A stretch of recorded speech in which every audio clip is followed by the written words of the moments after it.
Good morning, everyone. It's News at 10, day 2. It's me, James Alcott. Look, Sam, Night People's TV, trying to offer a bit of a breakfast vibe here with one banana and an orange. Put it on mute. Thank you for the response yesterday. A lot of people seem to like this, so we're going to keep it going every single weekday at 10 a.m, talking about the big stories and some of the stories you might have missed out as well in 10 minutes. High tempo stuff, Sam. Woo! High tempo stuff. Kicking off with all of that pages, talking about Mike Ashley, the owner of Newcastle. Andrew Henderson has put out a statement, who obviously works there, claiming that they are putting the club up for sale and they want a deal done by Christmas. Let us know your thoughts on the fact that Mike Ashley might finally be leaving, especially if you're a Newcastle fan, and we'll try and read one or two of them out. 380 million. Is that how much did he pay for it? Because I can't figure out how much he actually paid for the club itself. But you know, Mike Ashley is, as much as he's a despicable club owner, he is a very good businessman. So he's selling it for a reason. Yes, and the fact, so this is what's really interesting and what a lot of journalists are saying and claiming is the fact that they've said that it's Christmas, that we want to be sold by Christmas. That's doing two things. Either one, they've got a buyer ready and good to go. Amanda Staveley is a very experienced businesswoman who works for a company called PCP. She was someone who set up the deal with Man City when they moved across, when the Dubai guys bought them. Can't remember what they're called. Right. Those guys. Yeah, those guys. And she was seen at the Newcastle-Liverpool game, and that's often, she's not seen very regularly. Right. So when she's done, it's a clear statement that something might be going on, is what I read and what I was told by Ian McIntosh, who's a decent journalist, I would say. Decent. So it looks like it could be a deal with them, which means huge money for Newcastle. Apparently there's 4 investors that are interested that have signed NDAs, but the other side of this could be the fact that they're basically taking a gamble with this statement and saying they're trying to smoke out the people who are actually interested in buying Newcastle United. It very much explains why Benitez wasn't backed in the summer, because we're all saying, look, Benitez is stuck with Newcastle. He's won the championship with them. You finally got a manager who is capable of bringing Newcastle back to that time where they were one of the top 6 clubs in the Premier League. And I do miss having Newcastle there, because as good as Brighton and Hull and Watford are, I prefer Newcastle to be back to where they were. And in terms of being a club that someone would want to buy, Newcastle are a good prospect. They've got a manager who's won the Champions League. He's in great standing. He's a legend's probably a bit too far, but he's a very high standing manager. You've got a ground that you sell out every single week, 52,000 people, and I think it's a good option for someone. The final thing that I'd seen about this was that a Chinese consortium might be interested as well, but the problem that there might be with that is that the Chinese president is very careful about letting money go out of China. And so if they change that law, which is something that apparently they're meeting up about next week, then that could be the green light for a Chinese consortium. So either way, it could be huge money. I mean, if you're a Newcastle fan, are you happy to, well, not yet, but will you be happy to see the back of Mike Ashley? I would be surprised if there's anybody who's sad at his exit. And I would love to know, if it's a guy who's got less money than Ashley, would you still be happy? Is it just a case of get Mike Ashley out? Would you mind? Because people go, oh, I love this guy, he's going to change everything. And it's all down to the basic facts of the money. But with someone like Mike Ashley, a lot of Newcastle fans hate the guy. I mean, let's read a couple of comments here. One from Mike Tyson saying, Newcastle United and Rafa is a very attractive prospect, what you were saying there. Staveley is huge in the Arab business world. Exciting times for the Toon. They are traditionally a big club in English football. That's what I'm saying there. I'd like to see Newcastle back to where they were previously. Yeah, exciting times for them.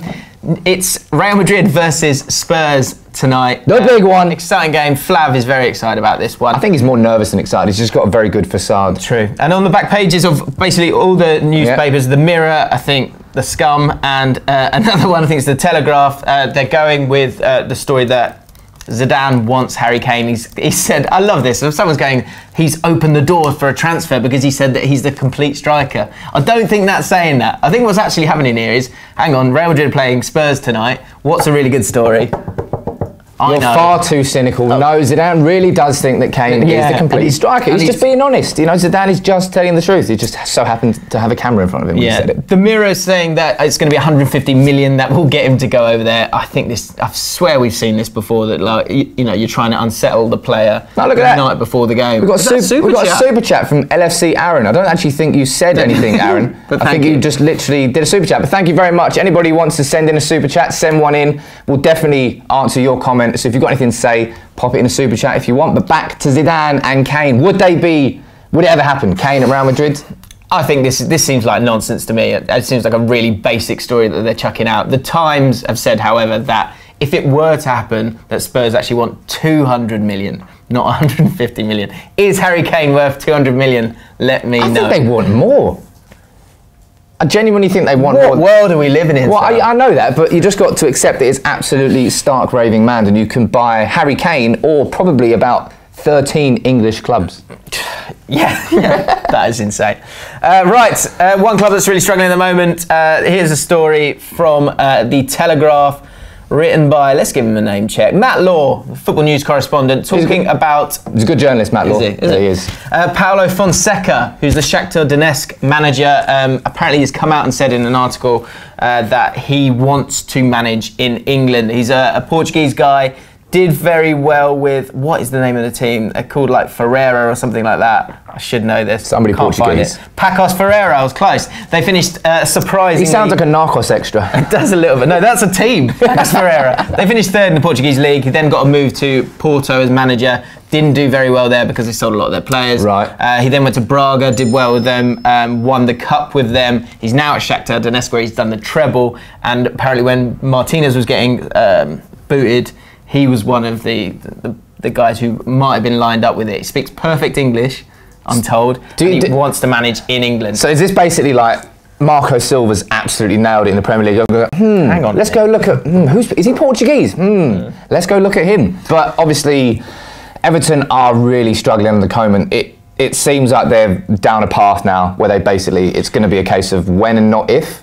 And I don't know if that's really the case, but from the outside looking in, any Everton fans, let me know if I'm wrong. But something needs to change quick. They've got Lyon on Thursday in the Europa League, then Arsenal at home. Lose both of those games, then it just gets worse. Which they could. They really could. Easily happen. And this guy, what's his name again? Paulo Fonseca. According to the Telegraph, he's eyeing up a move to the Premier League, and why wouldn't he want? Right, let's read a few of the comments out there before we wrap up. We go on from Josh saying, how is Kane worth any less than 200 million when he guarantees 30 goals a season? I don't think anyone's worth 200 million. 30 goals in a wider sense, in a wider societal sense. How much are you worth, James? I'm definitely not worth 200 How much is James worth? What's the monetary value of James? I don't score the goal. I know, right. So Sammy M saying Newcastle needs to bring back Mike Williamson. You know, I think that may make the difference. Yeah. Kane has the pace of a tortoise, says Judge Me as a Cow. It's kind of irrelevant if you're scoring 30 goals. Yeah. You know, I'd rather not be a speed merchant if I am scoring that many goals. And if he went to Real Madrid, obviously the chances would be made for him and he would score a lot of goals. But again, this feels like guff to me. I mean, it does feel like guff, but, you know, if Kane tonight, a bit like Bale at the San Siro against Inter Milan, that was the one where he properly, from, again, outside looking in, the one he really announced himself as an actually top world-class player. If Kane can go to the Bernabeu tonight, bag one, bag two, because he's just basically scoring in every single game right now. But that's exactly my point, is I think they're happy to put out this article because then Harry Kane's, he's kind of, you'll see two sides of it. Either it'll work in Spurs and Harry Kane's favour, or he'll just be a bit too much aware of his surroundings, what's going on, and the opportunity he's got right there. Yeah. In the Ronaldo-Kane showdown, as I read somewhere. Not sure about that. And it's going to affect his performance. I've seen it so many times. Right, last comment here from Flo1896 saying players that are worth that much are guys that can turn around a game like themselves, just like Neymar. Don't get me wrong, Kane will score if he gets his chance, but he won't go through the whole team himself. And so basically saying that Spurs, you know, are gearing towards, but that's what you got to do. You got to gear towards your striker, man. That's what every team needs, a focal point. Right now, Kane, one of the best focal points in football. Does Ronaldo do that anymore?